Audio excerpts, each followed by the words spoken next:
So, hello, good morning, Chuck.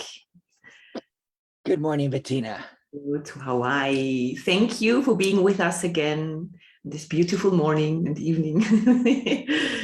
So today, thank you. So today, I would like to talk with you about freedom and your upcoming apprenticeship, the restoration of freedom, which is starting on the 11th of October. And before that, actually, I have some kind of questions, which is the apprenticeship is part of the 100-day program. And it's a workshop which takes 10 days. And out of your workshops, I know that you work with numbers. So the number 1, 5, 10, 100 has a meaning. Yes. So maybe you could explain something about this. And then going to freedom, which is the restoration of freedom in this apprenticeship. And I have been in contact with freedom this last week, attending a POV workshop, and been thinking about this, that there's really a misunderstanding of this independent freedom when you want to run away, and this Lucky Luke walking into sunshine and he's so free, which actually is so dissociated, and freedom which comes out of bonding, but which we understand that this is kind of being in prison. So there's this misunderstanding in all of us. So maybe you could explain a little bit about this, please. Betty, who think you set up that misunderstanding, your ego or your higher mind? My ego. Because your ego is the prison maker. And when you side with it, you help it. You put all the building blocks in place. So it's just to realize that, and to realize that we have a certain responsibility for ourselves. And given that responsibility, there's things we can change. Yeah. And to help with that change. Now, let me answer that first question to just have it be out of the way. 10 days symbolizes a new beginning, a new birth, a rebirth, a new way of looking at things. So just the time element really helps, for people. And this is people from all over the world. We have people from Singapore and Japan and Taiwan and China and Germany and Austria and Canada and Northern US and, just all over. And so it's kind of a harbinger of it's a springtime of what shows when we get together. Because there's a Hawaiian word, ohonui, and it means working together.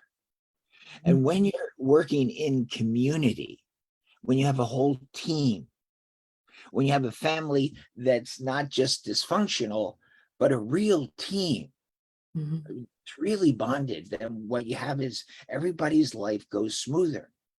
And when anyone suffers, you realize that they're taking the brunt for the whole team, and the whole team gets behind them to get through that particular birth. Because, if you woke up in the middle of the night and you were giving birth, you would feel like somebody's taking out your transmission. If you didn't realize it was this birth to a new layer, to a better way of looking at things.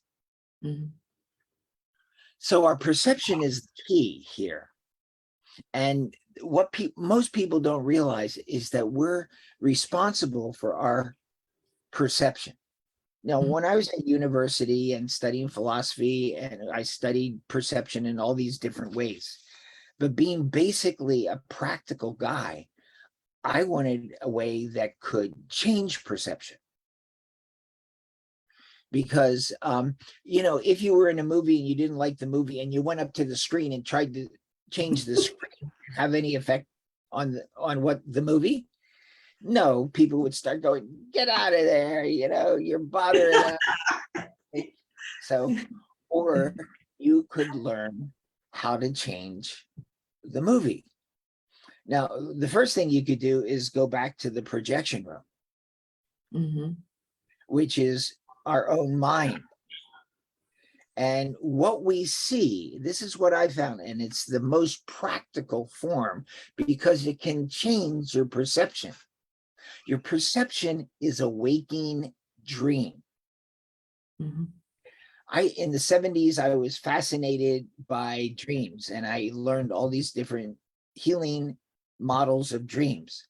So where I worked at the Naval Drug Rehab Clinic, anybody on other of the floors who had somebody with a dream problem, nightmares or things like that, they'd send them over to me. And it was fascinating. And once I realized this is a waking dream and it's coming from our mind, the inner and the outer are connected. And trying to change the outer can have little or no effect. Now, if you're called to do something out there, do it because that's part of your purpose. If you're inspired to do it. But otherwise, you change your mind. This is where healing takes place. You know, everything you see on the outside is coming from what's going on the inside. So as we learn to navigate, you know, our own mind for freedom, what happens is we get empowered again and we like ourselves better. The first thing the ego does when you look inside is goes, Betty, it wasn't their fault. It wasn't that ex-boyfriend's fault. It wasn't your mother's fault or your father's. Oopsie.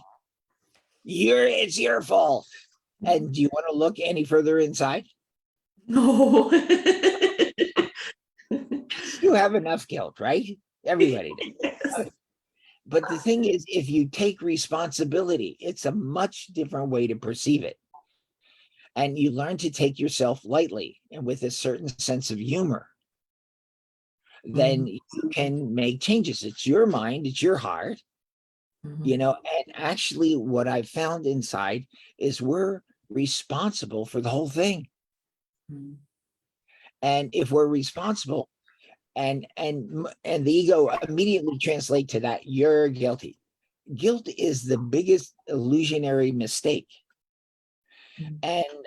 And we have guilt factories that turn guilt into sin. Now sin says this will never change, Mhm. and then you feel hopeless, you feel stuck, and it's a really deep unconscious pattern. It's been passed on by our soul ancestrally, and you know, lifetime after lifetime, until we realize how easy it is to heal where we're hopeless, where we feel despair. Mhm.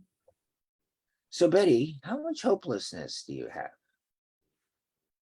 It's coming up again, the famous 20, so I guess it's 80. So, and so let me add to that. Let's just start with 20.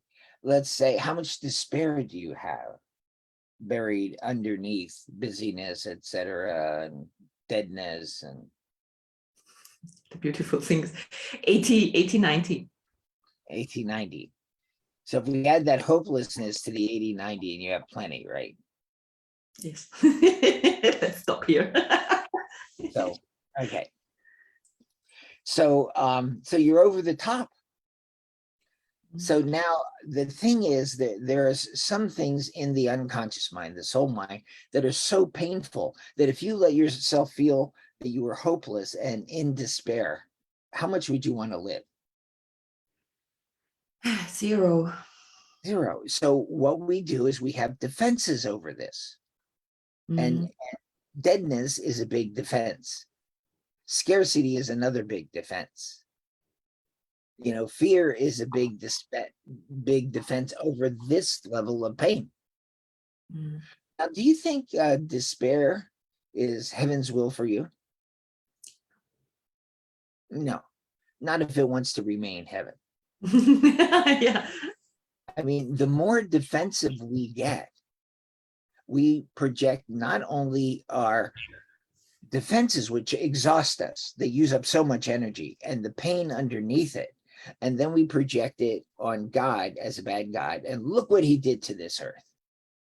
But if he wanted to retain his God franchise, then he could never be doing these things. It's just, like comes from like.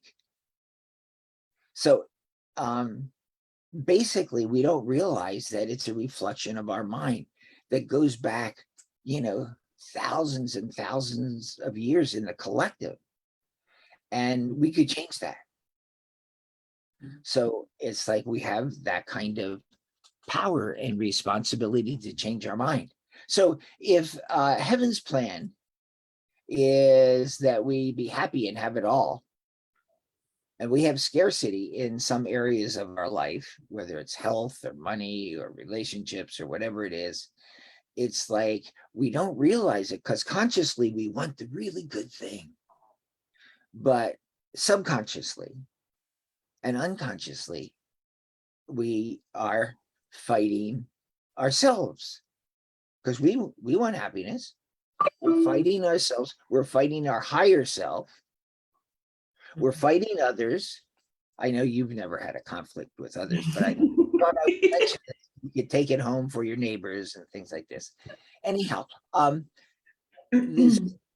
this fighting, this authority conflict, of Course in Miracles calls it the root of all evil. Mm-hmm. There's no problem we have that isn't part of an authority conflict. So let me just take an example. Let's say there's scarcity in relationships. You wouldn't know anybody like that, would you? Yeah. Okay. It's like if there's scarcity in relationship, who are you fighting? My dad. Yeah. And it's a fight I hope you'll lose, because then you might get a relationship. Mm-hmm. So think about winning. See, we don't realize these hidden agendas. Illness is an attempt to win, to get something, even though we're losing to get something. I mean, in the subconscious, there's crazy shit, and it's just untangling this and presenting it before you and saying, is that what you want? Really? What do you really want? So here we are, you're fighting yourself, you're fighting your dad, you're fighting your big daddy. Who's your daddy? Yeah. And one metaphor for your relationship with heaven, with God, is your relationship with your father. Oopsie. Oopsie. So there's this authority conflict, and it's the opposite of freedom, because you're fighting yourself. That creates fear. You're attacking others. You're judging others, attacking others. And guess what they're going to do? They're either going to leave you alone because you're a pain in the ass, or they're going to attack back. And then you'll be frightened, and you'll think it came from them in the world. No, fear starts inside. Every emotion we have, when you say, she made me feel guilty. 9. It's like you're the one in charge of your feelings and your emotions. So one of the first things, beside as a kid, when we're learning to mature and become in control of our behavior, the next thing is controlling our emotions. And the only way to control them without pushing them down, because when you push things down, the jack in the box goes, guess what? Remember these feelings? Now, here's what I found in the subconscious. Every problem we have and all of our emotions, which there's always bad emotions under a problem if you go underneath the surface, all of that's from the past. So it's the past that's imprisoning us. If you were living in the here and now, you'd be joyful Betty. And how irresistible would you be? Nobody could. Right. And what I found is that we people our world with our past. Mhm. So, when you're fighting your dad, you're actually fighting with your old selves. Mhm. How many selves do you have buried inside that are just like your daddy? 300. Right. So when you forgive them, you forgive yourself, you forgive your past, and it helps you become more in the present where joy and power and effectiveness is. This is where love is. It's right here in the present. And as soon as you get through one forgiveness or one problem, the ego throws another one at you because it has thousands. As I have said so many times in workshops, we have enough limitations to last 2.5 lifetimes. So our limitations, we all think we're here in this body bag. Mm. And you know what they say about body bags? That's where you end up, when you die, in a body bag. But we're in a body bag now on our way to the body bag. But this is a bodysuit. Mm. You know how they have these big sumo bodysuits now that you can do sumo things and yeah, it's like we're wearing a bodysuit. Mm. That's what I found at the deepest part of the mind, that we're limitless, that we're spirit. Imagine yourself, Betty, as zero limits, as pure light, as pure love, as pure power, as pure ecstasy, rapture, joy. Imagine that, running through the fields of joy.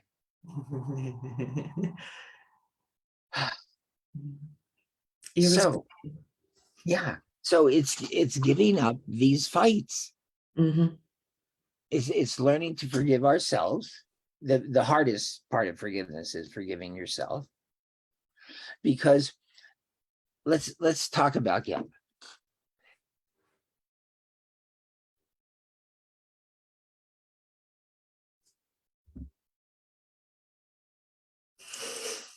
How many kilos of guilt? 300. It's 300 kilos. Now, when you have guilt, you automatically punish yourself. So can you see you punish yourself by lots of different ways? Scarcity being only one of them, but bad days are another. Mhm. Bad hair days. Just this is a good hair day. Just relax. So, and how much of those 300 kilos have you turned to the guilt factory that turns it into sin? All of it? Now, that says this can't change. Mm-hmm. That's the belief in sin, says this can't change. And so you're going to go to hell because you're going to do it to yourself forever. Do you think that's heaven's plan for you? No, no way. Heaven couldn't stay heaven if that was its plan. Because as Jesus said, by their fruits you will know them. It's like comes from like. Mm-hmm. So Stupid ego idea. we make our own hells, and it's so sin and guilt, so self-destructive, and it keeps you stuck. You think that's your higher mind's plan? No. Yeah, probably, right. Not your egos. Yeah, that good old buddy, that drinking buddy, that would never do that to you, right? So it's learning to differentiate between yourself and your ego, Mhm. between yourself and your bodysuit, which is your ego's home. It wants to convince you you're this bodysuit. And then you do everything for the body, for pleasure. Mhm. But 2,500 years ago, the Buddha said, if you seek pleasure, you'll find pain. Mhm. Now, you'll find pleasure all along the way, but it's the seeking of pleasure, you know. Mhm. So now, let's get back here to the unconscious and your despair. I didn't forget. I was just doing this loop. So imagine that this despair and the hopelessness is an emotional fire. And when people are, this is an area of the soul mind, the unconscious mind, that I call sacred fire pain. And if Mhm. you're in it, you feel like you want to die. There's other things that make you feel like you want to die, like valuelessness, things like that, Mhm. meaninglessness. They all make you want to die. And these are aspects of the unconscious. So let me show you how easy it is to get through this sacred fire pain. There can be heartbreaks that are just take you to your knees, shattered dreams take you to your knees. That sacred fire pain. And I've seen that people, when they're in that much pain, they go to their knees. If they don't get defensive, it'll be a birth. If they get defensive, they're fighting to go back to the old way. And you can't get back. It's like, when your snake skin gets too tight, it's time to molt. It's time to, get rid of the old skin. Now, when human beings get rid of our old skin, you know, we look for a place of sharp rocks. I think I had that a line in a poem once. There is a place of sharp rocks where I have left another skin. And we can use it if we recognize, oh, this is a birth, or we can use this to try to control it to get back to normal. There is no normal after this. It just gets to boredom. And I know how much you love boredom, and it gets meaningless. All the things that used to have some meaning, I can take it or leave it. Mhm. And then there is, it comes to despair. Mhm. Hmm.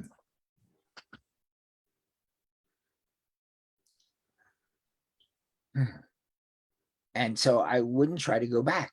Now, this opportunity for birth is a crossroads. Mhm. And if you try to go back, you try to get it under control, use all your defenses, but you're stuck. You might come back here in 20 to 30 years having the same opportunity. If you've been on a healing path, it might be only 2 to 3 years or 2 to 3 months. But for most people, it could be even lifetimes before you come back to this opportunity. Mhm. So if you decide, let's go for the birth, then you're going to need to trust the process. Like, imagine as a man waking up in the middle of the night and giving birth to yourself, but you don't realize what all the pain is about. You think, Heilige Scheiße, somebody is operating on me, taking out my transmission. No, women have more trust in this because they go through birth. So it's learning how to deal with our emotions, because your emotions, unless you immediately use them for healing, become your prison. Mhm. Because underneath this emotion, there's bad feelings. That's also another word for guilt. Mhm. And there's also self-attack. And there's also attack on others. Every emotion has that. So it's learning to be mature about our emotions and use them in a true way, because they're really opportunities. Mhm. Because if you know just even a few healing principles, It's like you can take the present pain and use it as a sliding board down to a more original painful scene that is feeding this present problem, this present pain. And then you can use those healing methods, whether it's forgiveness or letting go or giving up being right. Every emotion says, I'm privileged and you did it wrong. And you should have taken care of me better. And now now our roles are saying to our parents, this is how you should have raised me. And now I'm going to do it this way. And then you get into so much sacrifice because it's just a role. Yeah. And those things that happened in our past are for soul lessons. Mm-hmm. So we can leap forward in consciousness until we go beyond consciousness. When you go beyond consciousness, you're in heaven, you're in oneness, because consciousness leads to awareness. And awareness says, there's nothing out there. It's all me. Mm-hmm. Awareness says it's all joy. Mm-hmm. Awareness says it's all innocent. Awareness sees beyond. Yeah, you're in the world and you see this, but you can see beyond it to a perfect world, to a happy world, to an innocent world. That's heaven on earth. And that's the Christ mind. How many people get there? So before we go for this big juicy exercise that we've been building up to, my wife taught me to be an expert at foreplay. So I'm just, just doing these little things and showing you forward. Okay. Thank you, Lindsay. Thank you, wife. Yeah. Okay. So, Betty, how many people do you know that are really free? One comes up. Mm-hmm. And then there's, and they'll be carefree, right? Mm-hmm. Mm-hmm. I mean, remember when you were a little monkey and you were carefree? What changed all that? Life. Was it life? Who's living your life? Every time you judge something, starting with our parents, the usual suspects, and siblings, of course, what are brothers and sisters for? And so it's like we don't like these parts of ourselves, but we've come to bring our family together to get to Oho Nui, working together, common purpose. Mm-hmm. So it's like we keep choosing, what do we want? This world will become more and more meaningless, valueless and meaningless, because we're getting down to the valueless and meaningless parts of our own mind. And what do you do when you get to that place? Kill yourself. Yeah, if you heal yourself, you expand. You expand your mind and heart.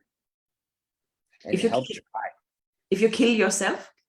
If you clear yourself. Clearing, yeah. But I mean, if you're at this place, you want to get out. Yeah. Okay. So freedom. One person that's free. Will be carefree. All the strife around them, they can still be peaceful. Okay. So now, how many people do you know that are dead or dying? 20,000. 20,000. And how many people do you know who might have death temptation? 80,000. 80,000. So here we are. We have one person who's free and everybody else who's waiting to die or dead. Mm-hmm. So people are more frightened of freedom than they are of dying. As a matter of fact, you know, there's some death where we step out of our bodysuit, we step out of our clothes. It was our time, you know, we mission complete, you know, that sense of fullness, fulfillment. Mm. Or there's this sense of going kicking and screaming and cursing. There's that form of death. Mm. It's a fight. Yeah. It's going, hey, God, can you hear this? And we're saying to the people around us, you know, this is for all of you. This is for you, and this is for the horse you rode in on. You know, I'm out of here. You know, it's the final fight. Mhm. So, you know, freedom's a scary thing. But truth and freedom, most people don't realize truth and freedom go together. Okay. Truth and ease go together. When you're free, it's easy, it's carefree. Yeah. Mhm. And one of the things that brings freedom is you give yourself 100%. Mhm. So, Betty, what percentage would you say you're giving to the possibility of a true love relationship? 20. So what comes back? 20. Yeah, nothing worth looking at. So, but when you give yourself 100%, it doesn't matter what the outcome is, you're fulfilled. It's like when I played American football or basketball, if I left it all on the field, if I gave myself entirely, didn't matter the score. Yeah. The best competition is only with to get you to your personal best. When you use other people, you're actually afraid of giving it all. Mm. But if you're fighting others, yeah, you could do that. But then you're caught in the vicious circle of winning and losing. Mm. And competition destroys relationships.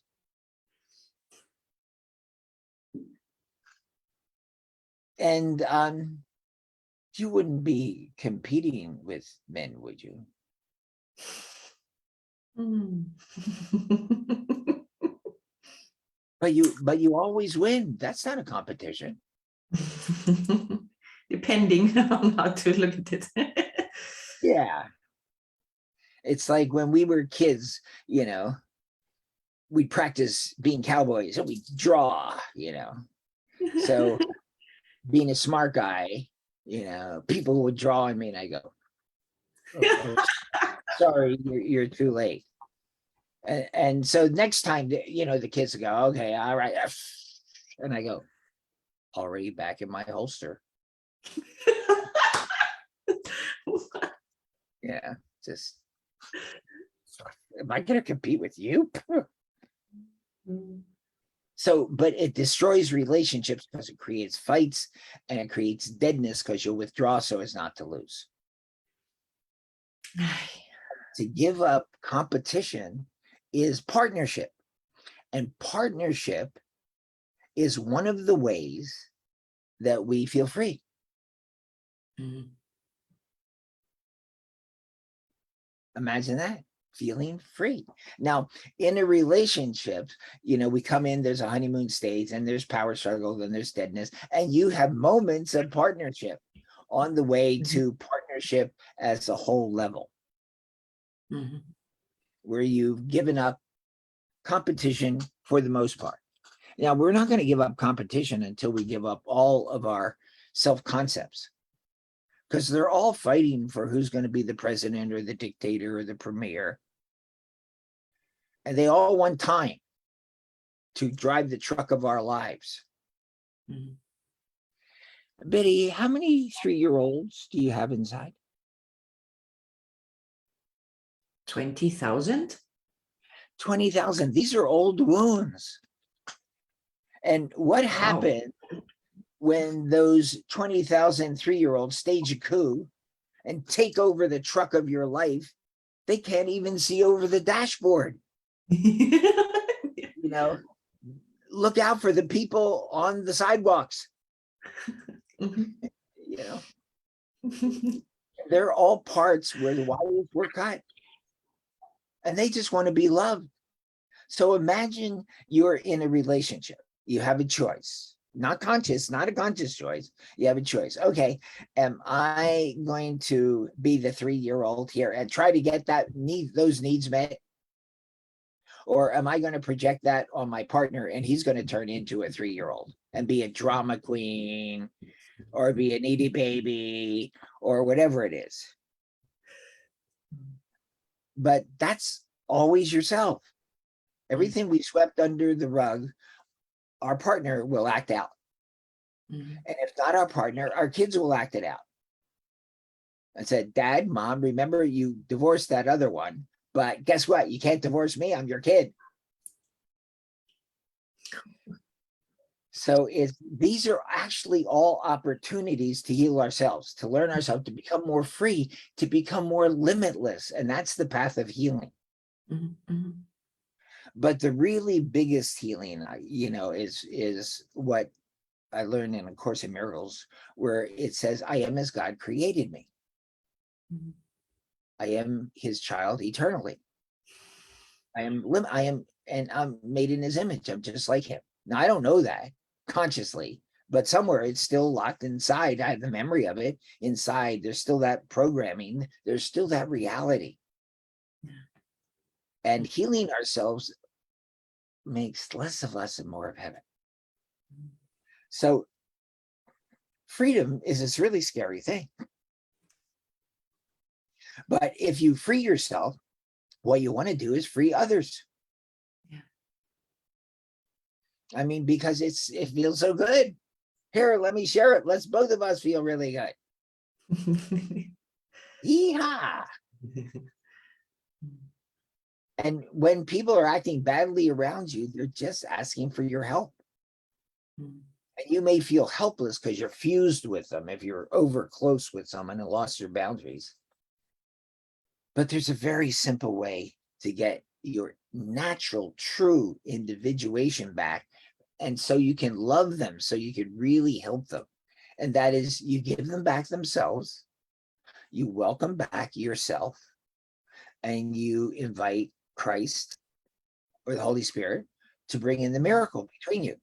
You can invite heaven, invite the Tao, invite Kuan Yin. They're all in oneness. They don't care who you call, they'll show up. They sometimes love changing masks and showing up, in whatever form that it, best suits you. There's millions of paths back to oneness. And when we get free, we want to help somebody else get free because we want somebody to talk to. Somebody who understands me. Did you ever feel misunderstood in your life, Betty? Yes.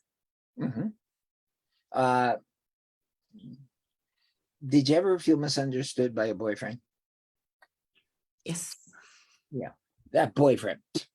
I noticed he's no longer around. Because of the misunderstanding.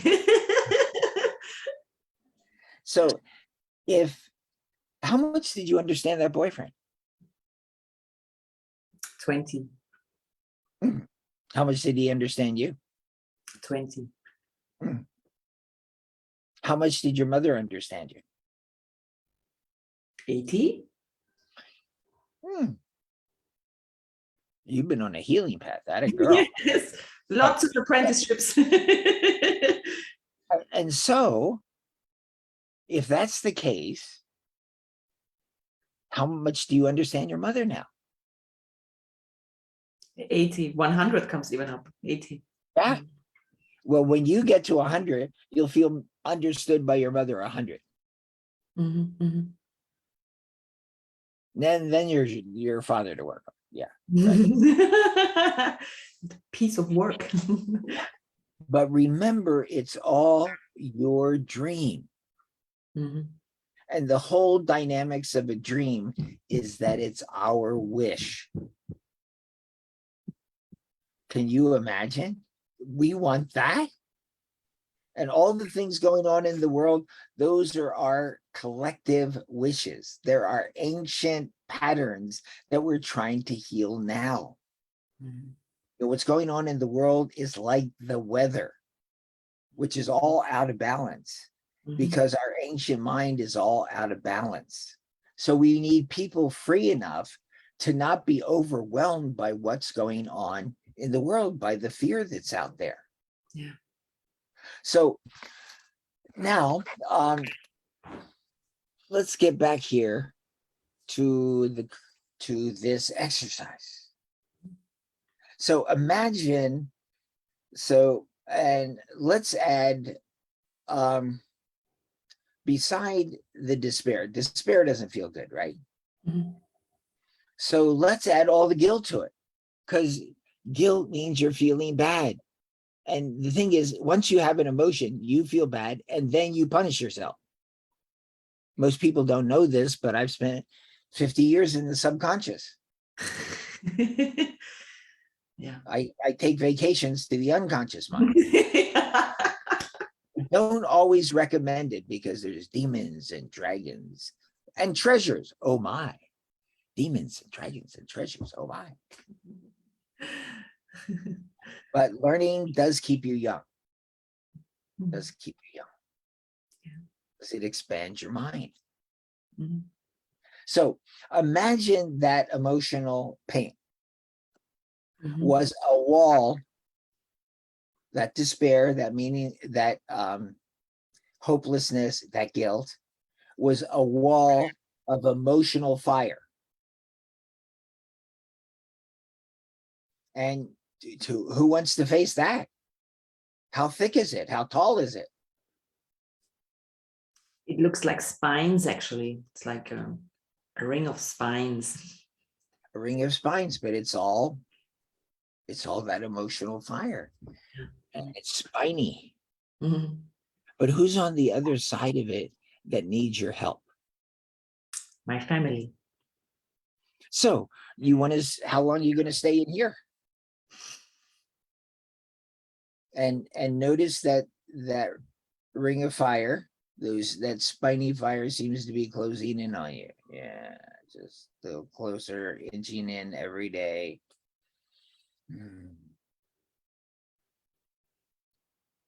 So you're going to let that stop you, or going to go right through that emotional fire Go right through that, yeah. to help them, to embrace them, to love them?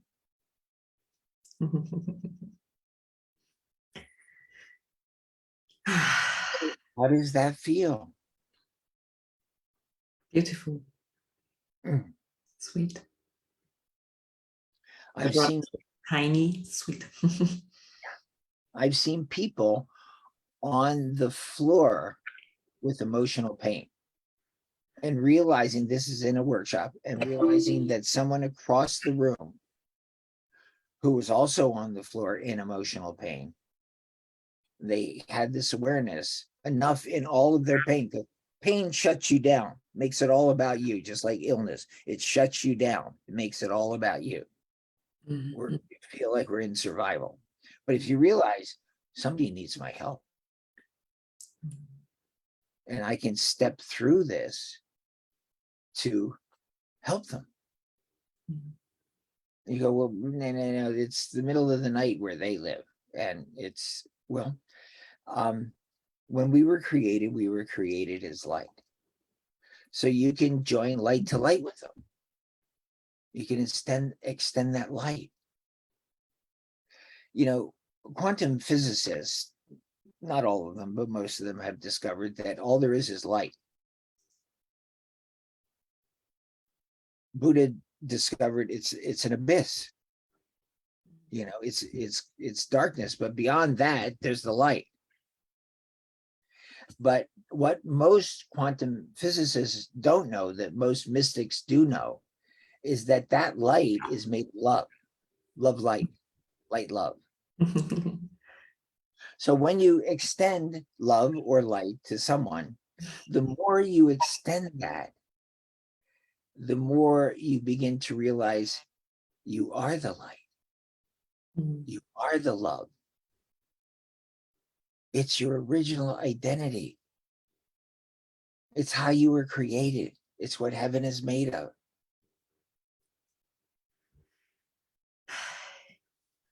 So how's it feel with your parents?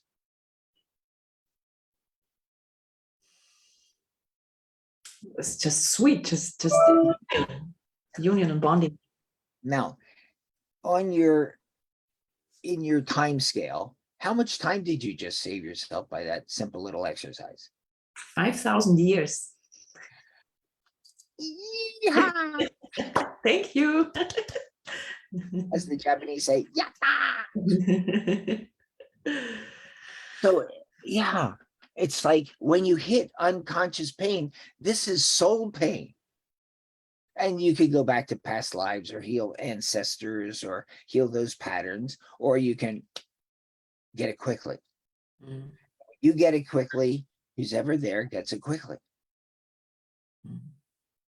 So one simple way to help you feel more free, because when you're in the dead zone, your ego says, tear up your life, begin again. You throw it all away, blow it all up. But, there's a much easier way, and you can save yourself a lot of time. You don't have to blow everything up. There's easier ways to change. The dead zone is made up of guilt and sacrifice and feelings of failure and depression and being stuck in a groove and vicious circles, good and bad. That'll keep you in a real vicious circle. So here's a competition. When you get in a relationship, who do you make the bad one? Man. Right? But Betty, how much do you like bad boys? Yes. They look like they're so independent, but how easy are they to control?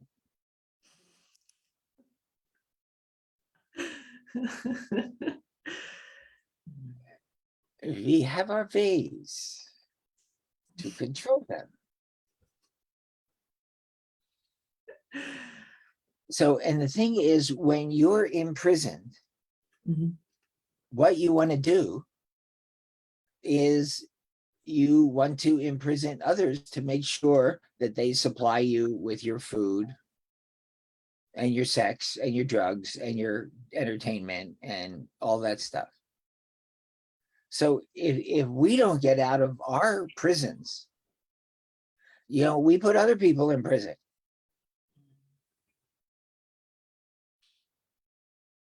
And we feel so hurt when they won't accept the love of our prison. If you love me, you'll love my prison. So, Betty, how many prisons do you feel inside? 3. 3. What's the biggest one you feel like the walls are closing in? What the biggest one in which theme you mean? In your life, yeah. Sex. Sex. What's imprisoning about that?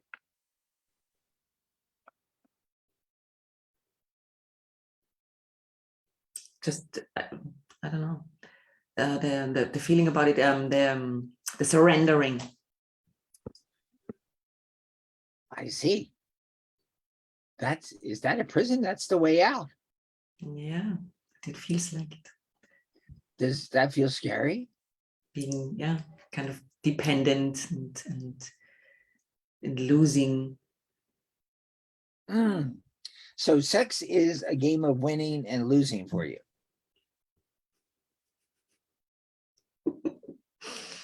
And sex is a game about whose prison you're going to be in, yours or mine.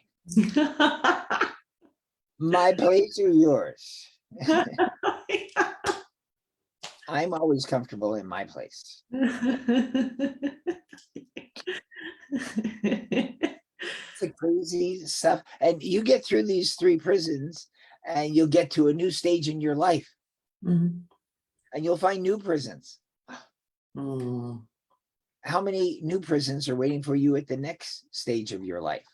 Oh, wow, 20,000. Of 1,000. course, I'm Yeah. staying here. So you're gonna, yeah, I think I know that I like the devil I know rather than the one I don't. Yeah. Oh, But wow. actually, those prisons, they have, bigger recreational areas, more up to date movies. They have a golf course, just they have weekly conjugal visits instead of monthly. Just Mm. so they're bigger, more spacious prisons. Mm. They don't put you in a cell with a predator.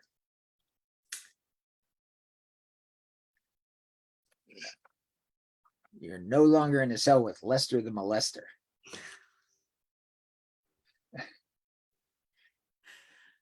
Okay, so here, sex is a prison. So how much are you committed to sex? 1%. 1%. It's a prison. Mm.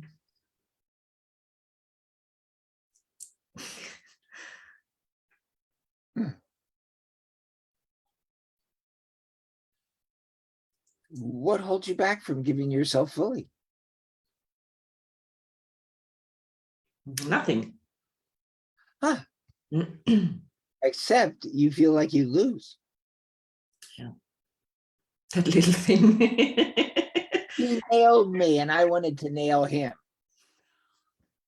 Or take away his nail gun altogether because I'm the winner. How many vicious circles of winners and losers do you have? 3,000. Highly Shaisa. Now, Still there's going. there's a healing metaphor called the altar of truth. Mm-hmm. What if you put those and see if you have winning, you'll have losing. Mm-hmm.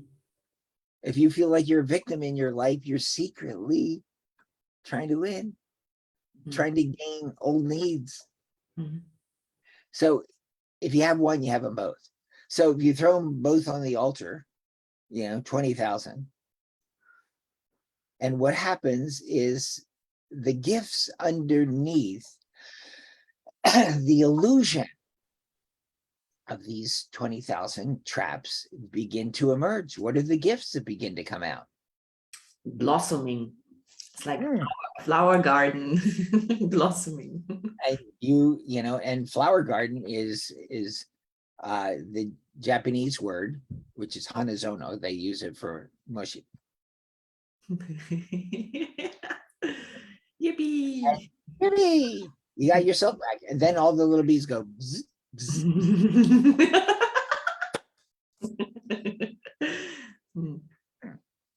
Okay.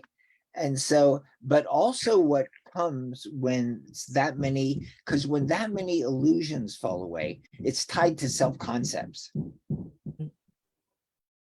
And so the self-concepts melt away. And when the self-concepts melt away, there's less of your ego, less of you, and light begins to pour through. Less of you, more of heaven.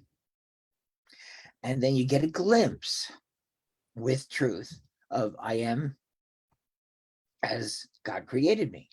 I'm still in oneness. Yeah. How the fuck did I get here? What the, Well, we did it through falling. Ah.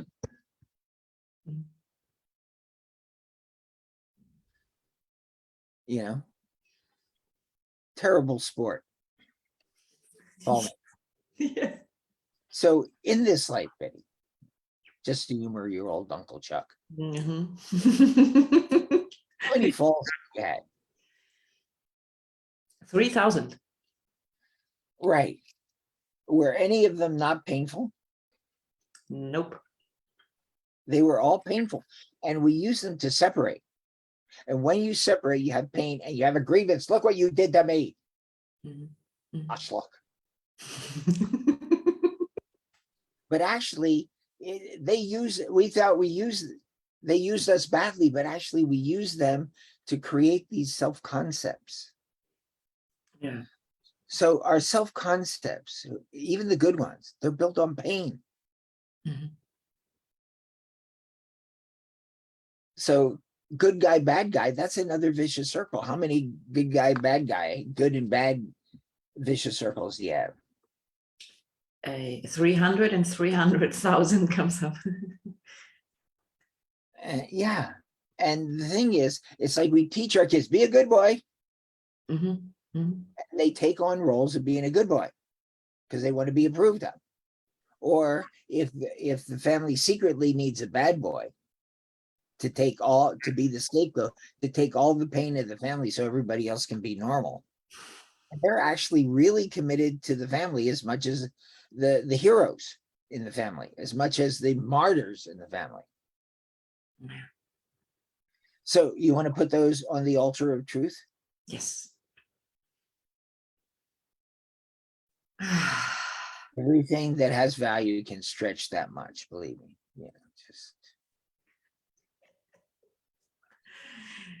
Yeah, feels relieved. Right. And then there's more of a glimpse of heaven. And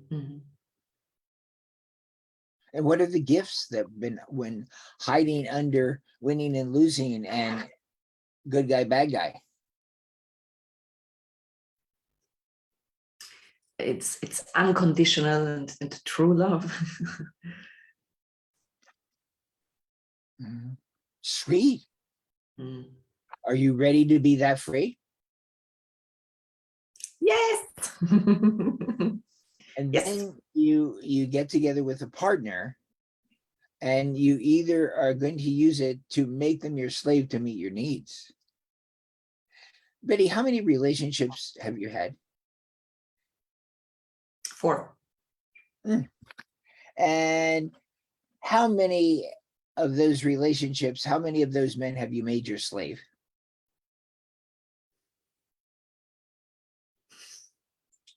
Yeah, all of them. All of them. And how many of them made you their slaves for a while? All of them. All of them. Well, at least you know reciprocity. Okay. So so that's the tyrant-slave relationship.